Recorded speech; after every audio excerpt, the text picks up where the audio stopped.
आज हम डिस्कस करेंगे एसपी का second chapter that is source of corporate finance और finance which is very very important topic और इम्पॉर्टेंट चैप्टर भी है इसलिए क्योंकि इस चैप्टर में से ऑलमोस्ट जो इसका वेटेज है वो बहुत ज़्यादा है as compare to other subjects. इसके लिए आपको ये चैप्टर्स इंपॉर्टेंट लिस्ट में डालना है और वेरी वेरी इंपॉर्टेंट लिस्ट में डालना है बिकॉज इस चैप्टर से मैक्सिमम सभी क्वेश्चन नंबर 8 के लिए भी इस चैप्टर से आएगा, क्वेश्चन नंबर 4 के लिए, 3 के लिए, 2 के लिए, सभी क्वेश्चन में से ऑलमोस्ट एक एक क्वेश्चन आपको ये चैप्टर से मिल जाएगा।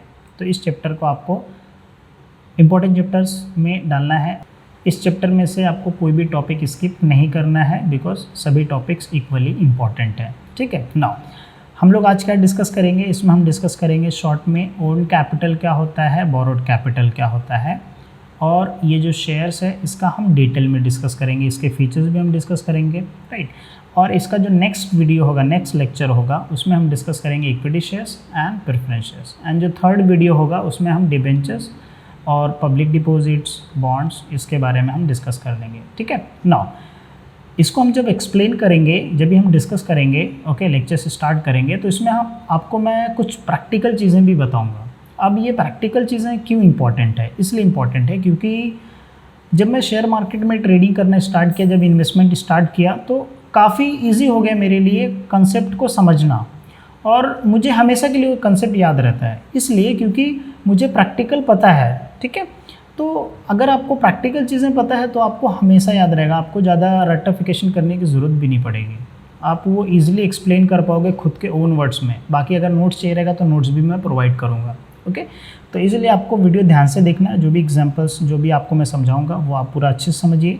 आपसे कुछ क्वेश्चंस भी मैं पूछूंगा, वो क्वेश्चंस भी आप कमेंट सेक्शन में ज़रूर दीजिएगा। ठीक है, तो हम लोग स्टार्ट करते हैं। इससे पहले ये रिटेन अर्निंग और ADR GDR ये तीनों टॉपिक के ऊपर ऑलरेडी वीडियो मैंने बनाया है। ठीक है, तो वो वीडियो का लिंक मैं डिस्क्रिप्शन में दे दूँगा, यहाँ पे आई बटन में, तो आप देख लीजिएगा। ठीक है, नाउ हम लोग स्टार्ट करते हैं। देखिए, own capital and borrowed capital, दोनों में डिफरेंस क्या होता है सर और दोनों का मीनिंग क्या है। देखो, यहाँ पे कैपिटल की जगह पे हम लोग फंड भी यूज़ कर सकते हैं, own fund and borrowed fund, own capital, borrowed capital. Now capital मतलब क्या होता है, कैपिटल मतलब कंपनी का जो लिक्विडिटी है, कंपनी का जो पैसा है टोटल कितना, वो हम लोग कैपिटल उसको हम लोग बोलते हैं। ठीक है, नाउ कैपिटल मतलब तो पैसा होता है, लेकिन अगर कंपनी के पास ढेर सारा एसेट है तो वो asset is also called as capital. ठीक है, हम लोग बोल सकते हैं कि कंपनी के पास इतना लिक्विडिटी है, इतना फर्नीचर है, इतना जो भी डिफरेंट एसेट्स है। ठीक है, तो वो that is comes under the capital. ठीक है, डिफरेंट कैटेगरीज में आता है, बट हम लोग यहाँ पे क्या कंसिडर करेंगे, पैसा। ठीक है, अब ओन कैपिटल और बोरोड कैपिटल। ओन मतलब क्या होता है, जो कंपनी खुद से खुद का पैसा बिजनेस में इन्वेस्ट करती है उसी को हम लोग क्या बोलते हैं, ओन कैपिटल। ठीक है, हम लोग डिटेल में भी डिस्कस करेंगे, डोंट वरी। ठीक है, बोरोड कैपिटल, बोरोड कैपिटल मतलब क्या करती है, कंपनी में जो पैसा इन्वेस्ट करती है वो किसी से उधार लेके करती है। सर एग्जांपल बताइए, आपको कोई बिजनेस स्टार्ट करना है, छोटा मोटा बिजनेस स्टार्ट करना है, आपने खुद जॉब करके पैसे कमाए और वो पैसे जो आपके पास थे जमा, जो आपके सैलरी अकाउंट में थे, जो भी आपने जमा करके रखा था, वो पैसे का इस्तेमाल करके आपने उस बिज़नेस को स्टार्ट किया, वो क्या हो गया, ओन कैपिटल। बोरोड कैपिटल क्या हो गया कि आपको बिजनेस स्टार्ट करना है, लेकिन उसके लिए आपने क्या किया, अपने रिलेटिव से उधार लिया या बैंक वाले से उधार लिया, तो वो क्या हो जाएगा, बोरोड कैपिटल हो जाएगा। समझ में आया कि नहीं समझ में आया। What is own capital, which is invested by the company, that is own capital, and borrowed, the company borrow that capital, वो पैसा किधर से उधार लेती है, बोरो करती है। ठीक है, तो उसको हम लोग क्या बोलते हैं, बोरोड कैपिटल बोलते हैं। Okay, are you getting. हम लोग आगे चल के डिटेल में एक स्पेसिफिक बुक का भी हम लोग देख लेंगे ताकि आपको बुक का भी समझ में आए। काफ़ी लोग बोलते हैं सर बुक में से भी आप बताओ, तो वो भी हम डिस्कस करेंगे, डोंट वरी। ठीक है, समझ में आ गया।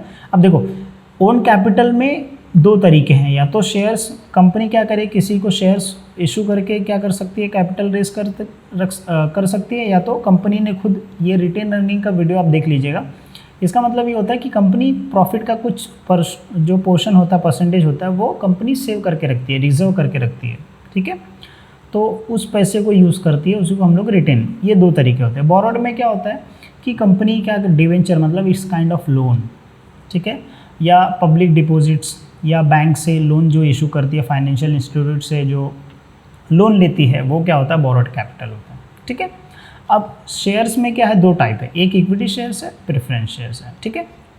तो हम लोग आगे चल के नेक्स्ट जो लेक्चर्स रहेगा उसमें हम इसको डिटेल में डिस्कस करेंगे। अभी हम लोग शेयर्स के बारे में डिस्कस कर लेते हैं और ओन कैपिटल का डिटेल में डिस्कस करते हैं, ठीक है। नाउ अब हम लोग थोड़ा सा नोट्स के हिसाब से कैसे आपको लिखना वो हम लोग थोड़ा डिस्कस कर लेते हैं। देखिए अगर आप बुक में जाओगे तो जैसे जो ओन फंड होता है, जो ओन कैपिटल होता है, वो रेज बाय द कंपनी, मतलब कंपनी क्या करती है, जो खुद से रेज करती है, ठीक है, with the help of the shares holders. जो कंपनी क्या करती है, शेयर्स इशू करती है, ठीक है, किसको, पब्लिक को इशू करती है, और पब्लिक क्या करते हैं, इसमें इन्वेस्टमेंट करते हैं। सर ये प्रैक्टिकल में थोड़ा सा मुझे बताओ, ठीक है, डोंट वरी, आई एक्सप्लेन। पहले हम लोग थोड़ा थ्योरेटिकल देख लेते हैं, ठीक है। जब कंपनी खुद का कैपिटल क्या करती है, कंपनी जो पैसा जुटाती है वो क्या हो जाता है, ओन कैपिटल हो जाता है, ठीक है। नाउ अब कंपनी खुद से पैसा कैसे जुटाएगी, वो या तो फिर क्या करेगी, उसके पास जो जमा रहेगा पहले से वो सेविंग रहेगा वो यूज़ करे, या तो फिर किसी से पैसा ले, ठीक है। अब उधार नहीं लेना है कंपनी को, खुद का ओन फंड लेना है, तो कंपनी के पास जैसा मानिए कि जो बिज़नेस है उस बिज़नेस को यूनिट में कन्वर्ट करती है, ठीक है। कंपनी क्या करती है, उस बिज़नेस को यूनिट में कन्वर्ट करती है और उस यूनिट को हम लोग शेयर्स में क्या करते हैं, शेयर्स हम लोग बोलते हैं, ठीक है। जैसे 2 लाख शेयर्स, 3 लाख शेयर्स, और वो शेयर्स क्या करती है, पब्लिक को जो है पब्लिक डोमेन में वो इशू करती है कि जिसको खरीदना है वो शेयर्स में इस पर्टिकुलर कंपनी में, बिजनेस में क्या कर सकता है, हिस्सेदारी ले सकता है, ठीक है। तो अब जैसे एग्जांपल के तौर पे हम लोग एक ले लेते हैं रिलायंस कंपनी का, ठीक है। अब रिलायंस कंपनी में अगर मुझे जो है पैसा अगर मुझे रिलायंस कंपनी को कैपिटल चाहिए तो उन्होंने क्या किया, शेयर इशू किया। अब हम देख रहे हैं कि रिलायंस कंपनी बहुत अच्छी कंपनी है तो हम इसमें इन्वेस्टमेंट करेंगे, राइट। तो हमने क्या किया, एक शेयर खरीदा, किसी ने 10 शेयर खरीदा, किसी ने 15 शेयर्स खरीदा, राइट। तो जब शेयर्स खरीदते हैं हम लोग तो हम लोग पैसा पे करते हैं, वो पैसा डायरेक्टली किसको जाता है, कंपनीज को जाता है, राइट। तो वो होता है जो है ओन कैपिटल, ठीक है। नाउ एग्जांपल दीजिए, जैसा अभी रिसेंटली बहुत सारे IPOs आए हैं, ठीक है। जैसे अगर हम लोग जिसका पेटीएम का है तो पेटीएम का भी IPO आने वाला है, जोमेटो का है उसका भी जो है, जोमेटो आपको पता रहेगा, राइट। तो उस जोमेटो एक कंपनी है, कंपनी को पैसा चाहिए था बिजनेस को और बढ़ाने के लिए, तो कंपनी ने क्या किया, पैसा ओन फंड से लाया। कैसे लाया, उन्होंने यूनिट का मतलब अपना बिजनेस का कुछ पार्ट क्या किया, उन्होंने यूनिट में कन्वर्ट किया और उसको शेयर्स इशू किया। बहुत सारे लोगों ने क्या किया, पैसा उसमें इन्वेस्ट किया, तो कंपनी को ढेर सारा क्या होगा, कैपिटल मिल गया, तो वो क्या होता है, own capital. Are you getting my point, right. ये प्रैक्टिकल चीज़ें मैं आपको बता रहा हूँ ताकि आपको समझे कि हाँ ये ओन कैपिटल कैसे कंपनी जुटाती है। कंपनी क्या करती है, अपना बिजनेस का वो पोर्शन किस में कन्वर्ट कर देती है, यूनिट में कर देती है। उसी यूनिट को हम लोग शेयर्स बोलते हैं। तो लोग क्या करते हैं, उस शेयर्स को खरीदते हैं। एक यूनिट किसी ने खरीदा, किसी ने 10 यूनिट खरीदा। अब मान लीजिए मैंने खुद 2 शेयर्स 3 शेयर खरीद लिया, ठीक है। मेरा 200-300 जो भी 400 रुपया शेयर था, एक शेयर का 200 रुपया था, मैंने 3 शेयर ले लिए। मेरे पास 600 थे तो मैंने 3 शेयर ले लिया। तो अब 600 मैं पे कर रहा हूँ तो किधर जाएगा पैसा, वो कंपनी को जाएगा। तो कंपनी क्या कर रही है, रेस कर रही है, राइट। आई एम श्योर आपको समझ में आ गया रहेगा, ठीक है। नाउ अब यहाँ पे आप और बाकी के मीनिंग भी पढ़ सकते हैं। जैसे ये कंपनी का fast form of own capital है। अब ये शेयर होल्डर क्या है, मैंने पैसा कंपनी में डाला, मैंने शेयर्स ये यूनिट खरीदा, तो अब ये यूनिट खरीदने के बाद मैं क्या बन जाऊँगा, शेयर होल्डर बन जाऊँगा, ओके। तो उसी को हम लोग share holder, basically owners of the company, क्योंकि मैंने कंपनी के कुछ पार्ट खरीद लिए, छोटे से पार्ट मैंने खरीद लिया, तो मैं ओनरशिप कहलाऊंगा, ठीक है। तो ओनरशिप कैपिटल इसको बोलते हैं। Share holder also called as owner of the company, जो इक्विटी शेयर्स होल्डर होते हैं वो लोग। तो ये क्या होता है, शेयर होल्डर होते हैं, मतलब जो इन्वेस्टर होते हैं, जो इन्वेस्ट करते हैं, उसी को हम लोग क्या बोलते हैं, शेयर होल्डर्स, ठीक है। Share holder by the shares of the company and provide the necessary capital. हम लोग ने पब्लिक जो भी शेयर होल्डर जितने लोग भी खरीदते हैं वो क्या बन जाते हैं, शेयर होल्डर्स, और उन सब का पैसा किसको डायरेक्टली जाता है, कंपनी को जाता है, okay. So I am sure आपको समझ में आ गया रहेगा कि ओन कैपिटल क्या होता है, ठीक है। नाउ हम लोग थोड़ा एग्जांपल भी देख लेते हैं। अब जैसे अगर कोई कंपनी, किसी कंपनी का आपको सर्च करना है, जैसे यहाँ पे मैंने विप्रो का लिख के रखा है, ठीक है। 2021-2019 पहले कंपनी का अगर आप लोग शेयर कैपिटल देखेंगे तो कंपनी का इतना यूनिट था, शेयर कैपिटल टोटल कितना, ये करोड्स में एक्चुअली, ठीक है, रुपीस इन करोड्स। तो 1095.80 करोड़ था। कंपनी ने ये जो रिजर्व रखा है ना, रिजर्व, इसको हम लोग प्लगिंग बैक प्रॉफिट बोलते हैं, ठीक है। तो ये इतना है, टोटल इतना फंड हो गया। ITC का हम लोग देख लेते हैं, तो ITC का 21 में 1230, राइट। तो ये जो होता है कैपिटल का फंड, मतलब कैपिटल जो कंपनी जो बोरो करती है, तो शेयर कैपिटल कितना, मतलब ये ओन कैपिटल से लेके आए। ये रिजर्व मतलब कहाँ से, प्लगिंग बैक प्रॉफिट रिजर्व, जिसको हम लोग बोलते हैं रिटेन अर्निंग। ठीक है, तो टोटल फंड कितना हो गया, ये हो गया। ओके, अब सिक्योर्ड लोन, बोरोड लोन जो वो बोरोड में चला जाता, मतलब जो है बोरोड फंड, बोरोड कैपिटल में चला जाता है। ठीक है, तो आई एम श्योर आपको प्रैक्टिकल भी समझ में आ गया। तो अभी आपको याद रहेगा ओन कैपिटल कंपनी कहाँ से इशू करती है, शेयर यूनिट इशू करती है पब्लिक को, पब्लिक इन्वेस्ट करता है उसमें, तो वो क्या बन जाता है, शेयर होल्डर। और उस पर्टिकुलर चीज़ को हम लोग क्या बोलते, उसको हम लोग क्या बोलते हैं, ओन कैपिटल बोलते हैं। ठीक है, बाकी अगर आपको एक्सप्लेनेशन चाहिए तो आप यहाँ पे स्क्रीनशॉट भी ले सकते हैं, आइदर आप जो है मेरे वेबसाइट पे विजिट कर सकते हैं, वहाँ पे आपको मिल जाएगा। ओके, नाउ अब हम लोग क्या डिस्कस करते हैं, व्हाट इज शेयर्स। शेयर्स क्या होता है, ठीक है। अब शेयर्स को हमने थोड़ा सा डिस्कस किया था। शेयर्स मतलब क्या होता है, जैसे कंपनी है, ठीक है। अब कंपनी क्या करती है, अपने बिजनेस का कुछ पार्ट यूनिट में कन्वर्ट करती है, और उसी यूनिट को हम लोग किस में कन्वर्ट कर देते हैं, शेयर्स में कन्वर्ट कर, कंपनी क्या करती है, शेयर्स में कन्वर्ट करती है। और ये शेयर्स में लोग क्या करते हैं, इन्वेस्टमेंट करते हैं, और फिर कंपनी को उस तरीके से प्रॉफिट होता है। इतना हमने देखा है, ठीक है। नाउ इसका डेफिनेशन क्या है वो हम लोग डिस्कस करेंगे, लेकिन उसके पहले मैं आपको एक जो है इमेज दिखाता हूँ ताकि आपको और अच्छे समझें, ठीक है। अब देखिए ये रिलायंस कंपनी है, ठीक है। रिलायंस कंपनी ने ये शेयर सर्टिफिकेट, रिलायंस कंपनी ने शेयर इशू किया, और उस पर्टिकुलर शेयर्स का मतलब इक्विटी शेयर्स ईच 10 रुपीज़, ये इक्विटी शेयर्स का, बट हम लोग शेयर्स मतलब समझ लेते हैं क्योंकि इससे भी amount paid 10 rupees.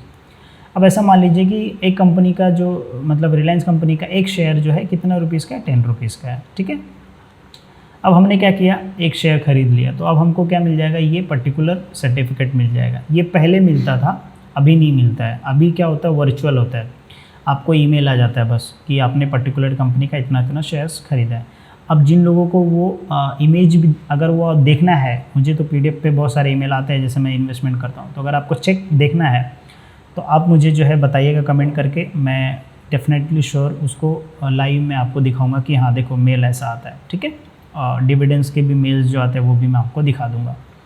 Now the company ने क्या किया, जब कोई पर्सन इन्वेस्ट करता है तो उसको क्या मिल जाता है, ऐसे एक शेयर सर्टिफिकेट मिल जाता है जिसमें लिखा रहता है ये इतने शेयर्स है, इतना रुपीज़, इतना प्राइस है उसका, ठीक है। ये डिटेल सारी चीज़ उसको समझ में आता है, मतलब उसको मिलता है कि भाई ये शेयर सर्टिफिकेट हो गया। ओके, नाउ आपने शेयर सर्टिफिकेट देखा तो आपको थोड़ा सा रिलेट करने में काफ़ी ईजी होगा, समझना, शेयर्स को समझने में काफ़ी ईजी होगा, ठीक है। देखो शेयर्स का मीनिंग क्या होता है, शेयर्स डिफाइन है सेक्शन, मतलब इसका डेफिनेशन है जो section 2 under 84 companies act 2013। Shares means क्या होता है, share in which the share capital of a company and includes the stocks. जैसे एग्जांपल के तौर पे मैंने बताया कि कोई कंपनी है वो यूनिट में कन्वर्ट करती है, तो यूनिट बेसिकली शेयर्स, और उसी को हम लोग क्या बोलते हैं, स्टॉक्स, ठीक है। कंपनी का जो स्टॉक्स अगर आपको खरीदना है, जैसे 10 शेयर्स खरीदना है, 15 शेयर्स, तो वो क्या होते हैं, स्टॉक्स होते हैं, ठीक है। तो इसका मतलब क्या है, देखो शेयर्स मीन्स अ शेयर, ठीक है। शेयर मतलब क्या होता है, शेयर होता है जिसके अंदर share capital of the company, मतलब एक कंपनी है, उस कंपनी का अगर आप शेयर खरीदते हो तो आप उसके क्या बन जाते हो, उसमें पर्टिकुलर आपने अमाउंट क्या किया, शेयर किया है, ठीक है। आपने उस पर्टिकुलर स्टॉक में इन्वेस्टमेंट किया है, तो आपको क्या मिल जाता है, ऐसे सर्टिफिकेट मिल जाता है कि हाँ इस पर्टिकुलर आपने इतना इन्वेस्टमेंट किया है। नाउ हम लोग थोड़ा और एलिब्रेट करते हैं। देखिए जब आप कोई शेयर्स में इन्वेस्टमेंट करते हो तो वो शेयर्स क्या बोलता है, एनुअली डिविडेंड देता है, जिसको हम लोग एनुअल डिविडेंड बोलते हैं। एक 6 मंथ में देता है, जिसको हम लोग इंटरम डिविडेंड बोलते हैं। नाउ अब प्रैक्टिकल चीज़ मैं आपको बताता हूँ। मैंने क्या किया था, कैस्ट्रॉल में जो है इन्वेस्टमेंट किया था, जो है 10 शेयर्स खरीदे थे हमने, ठीक है। 10 शेयर्स मैंने खरीदा था, ठीक है। 2020 में मैंने खरीदा था, ठीक है। 2020 में मैंने खरीदा था। नाउ मुझे 2020 से अभी तक का मुझे 3 बार डिविडेंड मिल चुका है। क्यों? क्योंकि जब मैंने ख़रीदा था उसके जस्ट बाद इंटरिम डिविडेंड अनाउंसमेंट किया था कैस्ट्रॉल ने, 6 मंथ के बाद 4 रुपीज़ कुछ था। फिर उसके बाद वापस से एनुअल उन्होंने डिविडेंड डिक्लेयर किया, फिर वापस से, तो मेरा 10 शेयर्स था, एक शेयर का 4 रुपये है, तो मेरे पास 40 मेरे अकाउंट में उस पर्टिकुलर डेट को 40 रुपये मेरा जो है मेरे अकाउंट में आ गया, ठीक है। ये इंटरम डिविडेंड कैस्ट्रॉल का जो इशू है, आप चाहिए तो गूगल पे भी जाके सर्च कर सकते हैं कैस्ट्रॉल का इंटरम डिविडेंड और फाइनल डिविडेंड। नाउ मैंने कोल इंडिया में भी इन्वेस्टमेंट किया था, तो कोल इंडिया का जो एक ऑलमोस्ट मेरे पास 10 शेयर्स हैं, अभी भी 10 शेयर्स हैं मेरे पास। तो एक शेयर का एक जो इन्होंने इशू किया था, एक बार तो कुछ 4-5 रुपये किया था, एक बार शायद 7 रुपये भी हुआ था। तो ऑलमोस्ट इनका 3 रुपया रहता है, 3.5 रुपये 4 रुपये एक शेयर पे, मतलब डिविडेंड जो डिक्लेयर करते हैं, ठीक है। तो अब मेरे पास 10 शेयर है, एक शेयर का डिविडेंड मुझे कितना मिल रहा है, 4 रुपया। तो अगेन मेरे पास क्या हो जाएगा, 40 रुपये। तो ये साल में एक बार मेरे अकाउंट में आ जाते हैं। अभी मैंने 10 शेयर्स बोला, जिनके पास 1 लाख शेयर होगा, तो जिनके पास 1 लाख शेयर होगा मल्टीप्लाई 4 कर दो, तो फिर कितना हो जाएगा, 4। अब मल्टीप्लाई कर दो 1 लाख का 4 गुना, मतलब 1 लाख का 4 गुना बोलेंगे तो 4 लाख, ठीक है। तो उतना उनको डिविडेंड आता रहेगा, ठीक है, उतने शेयर्स का। अगर मेरे पास 10,000 भी शेयर होते तो भी मैं जो है 40,000 रुपये मेरे को डिविडेंड आता था। तो ऐसे बहुत सारे लोग हैं जो लोग ऐसे अच्छे कंपनी में स्टॉक इन्वेस्टमेंट करते हैं, मतलब परचेस करते हैं, शेयर्स में इन्वेस्ट करते हैं, और उनको डिविडेंड मिलता रहता है ईयरली बेसिस, और जो है 6 हाफ ईयरली, मतलब interim dividend. Okay, now the total capital of the company is divided into small part. मैंने बोला था ना यूनिट में डिवाइड होता है, each part is term as shares. वो पहले कंपनी क्या करती है, यूनिट में डिवाइड करती है, यूनिट के बाद शेयर्स, और उस शेयर्स की क्या होती है, कुछ वैल्यू होती है कि भाई 10 रुपये में, जैसे मैंने आपको यहाँ पे बताया कि ये 10 रुपया है, तो ये क्या होगी, उसकी फेस वैल्यू होगी। क्या होगी इसकी फेस वैल्यू, ठीक है। अ शेयर्स इज अ, और फेस वैल्यू के ऊपर ही हमेशा डिविडेंड मिलता है, ठीक है। मतलब जो डिविडेंड कंपनी डिक्लेयर करती है, जैसे फेस वैल्यू 10 रुपीज़ है, जो है 10 रुपीज़ है, तो कंपनी बोलेगी कि हम 100% जो है डिविडेंड दे रहे हैं, तो 10 रुपये का 100% 10 रुपये हो जाएगा। अगर 20% दे रहे हैं तो 10 रुपये का 20% निकाल दो भाई, 2 रुपये ऑलमोस्ट होगा, ठीक है। तो वो होता है फेस वैल्यू पे हमेशा डिविडेंड निकलता है, ठीक है। ये मैं आपको प्रैक्टिकल चीज़ें बता रहा हूँ। अभी आपको जो है समझ, जैसे आप शेयर मार्केट में जाओगे तो आपको ये चीज़ें बहुत ज़रूरत होगी। A share is a small unit of the company, मैंने आपको बताया shares, it facility the public subscribe to the capital smaller amount, right. जैसे एग्जाम्पल के तौर पे मेरे पास 1000 रुपये है, तो 1000 रुपये में मैं क्या कर सकता हूँ, उस पर्टिकुलर शेयर को खरीद सकता हूँ, ठीक है, अगर उसका शेयर का वैल्यू 1000 रुपये से कम है। अब मुझे रिलायंस का एक शेयर खरीदना है, तो मुझे 2200 रुपये मेरे पास होना चाहिए, तब मैं उस 2200 या 2500 रुपये अभी करंट चल रहा है मार्केट प्राइस, तो उतना होना चाहिए मेरे पास। लेकिन अगर मुझे कोल इंडिया खरीदना है, तो कोल इंडिया के लिए मेरे पास जो है 140 रुपीज़ का प्राइस चल रहा है, तो 140 रुपये, मेरे पास 1000 रुपये है, तो मैं इसको डिवाइड कर दूंगा, कितना मेरे को शेयर मिलेगा, 1000 रुपये में मुझे 140 के हिसाब से देख लीजिए आप, 6 शेयर्स ऑलमोस्ट मेरे को मिल जाएंगे, 6 शेयर या 7 शेयर्स, ओके। तो इस तरीके से जो है मैं परचेस कर सकता हूँ उस पर्टिकुलर, सब्सक्राइब मतलब पर्टिकुलर इन्वेस्टमेंट, मैं उस पर्टिकुलर शेयर्स को खरीद सकता हूँ, ओके। नाउ यू अंडरस्टूड कि शेयर्स क्या होता है, ओन फंड, जो लाइक फंड क्या होता है, और ओन कैपिटल क्या होता है। Now we will discuss the features, okay. Features of shares. अब देखो, अगर आपको समझना है फीचर्स ऑफ शेयर्स, तो अगर आपने पूरा अच्छे से ध्यान से सुन लिया विदाउट स्किप, तो आपको बहुत अच्छे समझ में आ जाएगा। देखो, पहला पॉइंट क्या बोलता है, ओनरशिप। जो कंपनी में, जैसे आपने अगर कोई कंपनी का शेयर खरीदा, तो आप क्या बन जाओगे, ओनर, मतलब आप हकदार बन जाओगे उस पर्टिकुलर कंपनी का, उसी को हम वर्ड क्या बोलते हैं, ओनरशिप। एग्जाम्पल, मैंने कोल इंडिया में इन्वेस्टमेंट किया, ठीक है, मैंने कोल इंडिया में पैसा शेयर्स खरीदा, तो अब मैं उसका, मुझे क्या मिल गया, एक ओनरशिप मिल गया उस पर्टिकुलर कंपनी का। तो कंपनी का जब मीटिंग होगा तो मुझे ईमेल आएगा कि भाई आप इसके अंदर वोटिंग कर सकते हो, पार्टिसिपेट कर सकते हो। मैंने आईटीसी का शेयर्स खरीद लिया, तो मैं क्या बन गया, ओनर्स, आई हैड, मेरा शेयर होल्डर हो गया उस कंपनी का, तो मुझे क्या मिल गया, ओनरशिप का टैग मिल गया, ठीक है। ओनरशिप मतलब बेसिकली जब आप किसी कंपनी का शेयर खरीदते हो तो आप शेयर होल्डर हो जाते हो, और शेयर होल्डर को ही हम लोग क्या बोलते हैं, ownership of the company, okay. So understood. Now अब ये डिस्टिंक्टिव नंबर्स और यूनिक नंबर क्या होता है, जैसे एग्जांपल के तौर पे, अगर आपको शेयर मार्केट में शेयर खरीदना है, उसके लिए आपके पास क्या होना चाहिए, एक डीमेट अकाउंट होना चाहिए। क्या होना चाहिए आपके पास, डीमेट अकाउंट होना चाहिए।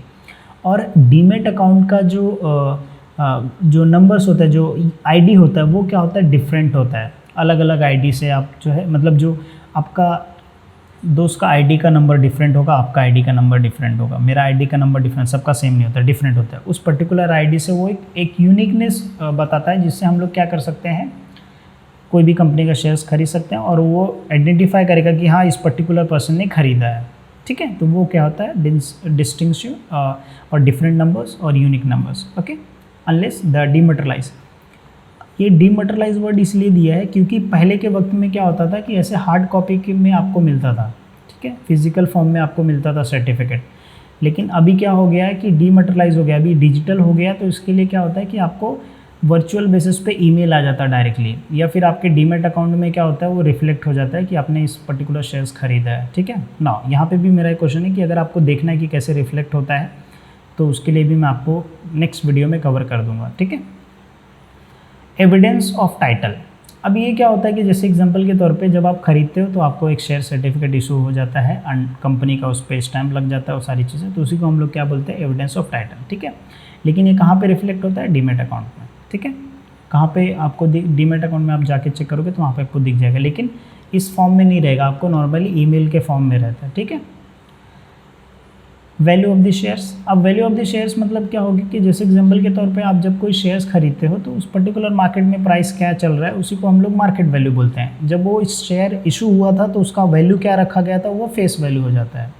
ठीक है, अब देखो यहाँ पे लिखा है कि face value which is written on the share certificate, जैसे यहाँ पे लिखा रहता है, ये क्या हो गया, फेस वैल्यू हो गया। ठीक है, now mention on the memorandum association, जब कंपनी स्टार्ट होती है तब वहाँ पे mention issue price at the company sales a shares. ठीक है, अब इशू प्राइस क्या होता है, कंपनी जिस प्राइस पे सेल करता है वो इशू प्राइस हो गया। मार्केट प्राइस क्या हो गया कि कंपनी ने इशू किया था पहले तो 10 रुपये पे इशू किया था, लेकिन आज उसका प्राइस 2000 चल रहा है। कंपनी ने इशू किया था 10 रुपये पे, आज मार्केट में क्या है 2000 चल रहा है, तो 2000 क्या हो गया, उसका मार्केट प्राइस हो गया।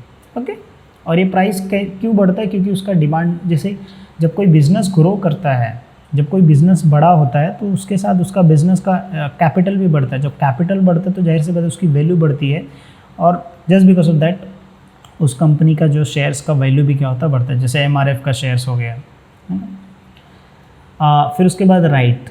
अब राइट्स मतलब आपको कुछ राइट्स, हक मिल जाते हैं, मतलब जैसे आपको कुछ बहुत सारे राइट्स मिल जाते हैं जब आप कोई कंपनी का शेयर्स खरीदो। जैसे आपको डिविडेंड मिलता रहेगा, अगर वो कंपनी इशू करती है तो आपको डिविडेंड मिलेगा ईयरली या half month interim dividend.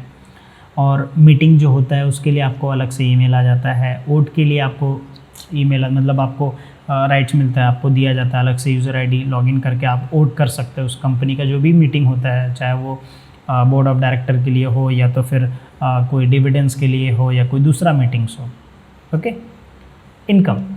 Share holder क्या करता है कि जब कोई पर्टिकुलर शेयर्स खरीदता है तो उसको क्या मिलता है, प्रॉफिट मिलता है।